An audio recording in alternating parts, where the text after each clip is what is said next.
find historic mechanical watches graceful, desirable, and classic.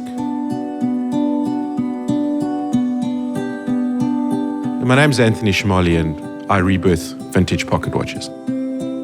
In the digital age, handmade mechanical watches are extraordinarily rare and extremely expensive. Always loved mechanical watches, but could never afford to buy modern ones. And so I found amazing old, beautifully made pocket watches that were reasonably priced, but mostly not working. The watches we do are pieces of art that all have a story. For me, it's not just a watch, it's a piece of history that I get to rebirth and wear. Because of the labor required to turn a pocket watch into a timepiece, we only release 2 to 3 watches every 4 to 6 weeks. With all the changes that are happening in technology and the world moving at such a fast pace, I find great relief in being able to do something that just slows things down.